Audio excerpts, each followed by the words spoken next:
headlines. Sponsored by BST Infratech Limited. BSTL pipes available in round, square and rectangle shapes. 15 वर्षों से लगातार सब जगह फिट, हर जगह hit. For trade inquiry, contact 8338000045, 03322623914, 03322623915. আসানসোলের জিটি রোড এবং এসপি কড়াই রোডের সংযোগকারী ব্যস্ততম রাস্তা হলো হটন রোড। এই রাস্তা দিয়ে যাতায়াত করে নিয়মিত স্কুলের পড়ুয়া, আসানসোল জেলা হাসপাতালের রোগী থেকে নিত্যযাত্রীরা। যানজটের ফলে প্রায়ই অ্যাম্বুলেন্স পর্যন্ত আটকে থাকে। রাস্তার পাশেই রয়েছে জল নিকাশি নর্দমা। অবৈধভাবে রাস্তা দখল করে এই নর্দমার উপরেই গজিয়ে উঠেছে ছোট বড় দোকানপাট। অটো টোটো চলাচলের ফলে নিত্য দুর্ভোগ হয় পথচারী থেকে সাধারণ মানুষের। সোমবার আসানসোল পুরসভার ডেপুটি মেয়র অভিজিৎ ঘটক ও চেয়ারম্যান এই এলাকা পরিদর্শন করতে গিয়েছিলেন। তারপরে মঙ্গলবার ফের এলাকায় এসে দখল সরিয়ে নেওয়ার আর্জি জানানো হয়। आसनसोल नगर निगम ने हॉटन रोड पर बढ़ते ट्रैफिक जाम की समस्या को लेकर अतिक्रमण हटाने के लिए कमर कस ली है। वहीं आसनसोल नगर निगम ने टोटो को 13 नंबर पार्किंग में शिफ्ट करने का निर्णय लिया है और नगर निगम के इस फैसले को लेकर विवाद खड़ा हो गया है। इस निर्णय के खिलाफ बुधवार को तृणमूल कांग्रेस के श्रमिक संगठन INTTUC के नेता राजू अहलुवालिया के नेतृत्व में ऑटो चालकों ने जोरदार प्रदर्शन किया। एक तरह से देखा जाए तो तृणमूल कांग्रेस के ट्रेड यूनियन के नेता राजू अहलुवालिया अब खुलकर आसनसोल नगर निगम के फैसले के खिलाफ आंदोलन पर उतर गए हैं। পুনরায় ঘটে গেল ভয়াবহ পথ দুর্ঘটনা। বুদবুদ থানার অন্তর্গত পানাগড় সেনানিবাসের 3 নম্বর গেটের কাছে ওভারব্রিজে 19 নম্বর জাতীয় সড়কে এক মর্মান্তিক সড়ক দুর্ঘটনায় মৃত্যু হলো 2 জনের। জানা যায় এদিন ভোরে 19 নম্বর জাতীয় সড়কের ওপর পানাগড় সেনা ছাউনির 3 নম্বর গেটের কাছে ওভারপুলে আসানসোলগামী রাস্তায় নিয়ন্ত্রণ হারিয়ে একটি মোবিলের ট্যাঙ্কারের পেছনে ধাক্কা মারে একটি লরি এবং সংঘর্ষটি এতটাই তীব্র ছিল যে তৎক্ষণাৎ লরির ভেতরে থাকা চালক ও খালাসির মৃত্যু হয় এবং ট্যাঙ্কারের সামনের অংশটি বিধ্বস্ত হয়ে যায়।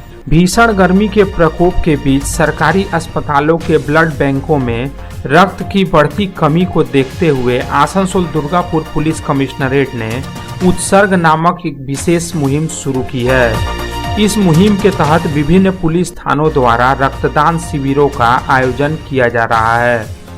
इसी कड़ी में बुधवार को पांडेश्वर थाना ने रक्तदान शिविर का आयोजन किया, जिसमें न सिर्फ पुलिस कर्मियों और CPPF कर्मियों बल्कि आम नागरिकों ने भी उत्साहपूर्वक रक्तदान किया। शिविर में मुख्य अतिथि के रूप में पश्चिम बर्धमान जिला तृणमूल कांग्रेस के अध्यक्ष और पांडेश्वर विधानसभा क्षेत्र के विधायक नरेंद्र नाथ चक्रवर्ती उपस्थित थे। তো 22 এপ্রিল কাশ্মীরের পহেলগামে হয় সন্ত্রাসী হামলা।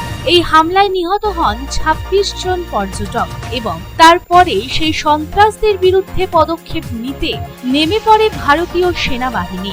ভারতীয়দের সুরক্ষার্থে ঠিক 15 দিন পর অর্থাৎ 7 এবং 8 মে পাক অধিকৃত কাশ্মীর এবং পাকিস্তানের মোট 9টি জায়গায় টার্গেট করে তারা চালায় অপারেশন সিঁদুর অভিযান। এবার সেই ভারতীয় সেনাবাহিনীদের প্রতি সম্মান জানাতে বুধবার দুর্গাপুর মহাবিদ্যালয়ে তৃণমূল ছাত্র পরিষদের পক্ষ থেকে এক বিশেষ পদযাত্রার আয়োজন করা হয়। এই পদযাত্রাটি দুর্গাপুর গভর্নমেন্ট কলেজ থেকে শুরু হয় এবং B1 মোড় ঘুরে পুনরায় কলেজে ফিরে শেষ হয়। এই পদযাত্রায় কলেজের ছাত্রছাত্রীরা অংশগ্রহণ করেন। পদযাত্রায় নেতৃত্ব দেন তৃণমূল ছাত্র পরিষদের নেতা শুভজিৎ মজুমদার। আসানসোল পৌর কর্পোরেশনের উদ্যোগে মঙ্গলবার 6 লক্ষ টাকা ব্যয় করে ইস্পাতনগরী বানপুরের 2টি স্থানে 2টি সেলফি পয়েন্ট তৈরি করা হলো, যেখানে লেখা আছে আই লাভ বানপুর এবং এটি এমন ভাবে তৈরি করা হয়েছে যাতে সমস্ত মানুষ এসে এখানে সেলফি তুলতে পারে। সাধারণত বানপুর শহরের মানুষের ভালোবাসার তাগিদেই আজ এই 2টি সেলফি জোন গড়ে উঠেছে বানপুরে। বানপুরের বাসিন্দাদের অনেকদিন ধরে ইচ্ছে ছিল যে এইরূপ সেলফি পয়েন্ট গড়ে উঠবে বানপুরে এবং তাই আসানসোল মিউনিসিপাল কর্পোরেশনের উদ্যোগে এটি গড়ে তোলা সম্ভব হলো।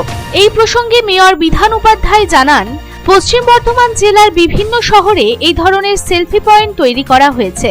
বানপুরে এতদিন এমন কিছু ছিল না, তাই বানপুরের বাসিন্দা এবং এখানকার কাউন্সিলরদের অনুরোধে এই ধরনের 2টি সেলফি পয়েন্ট তৈরি করা হলো। Lines sponsored by BST Infratech Limited. BSTL pipes available in round, square and rectangle shapes. 15 वर्षों से लगातार सब जगह फिट, हर जगह hit. For trade inquiry, contact 8337800045, 03322623914, 03322623915.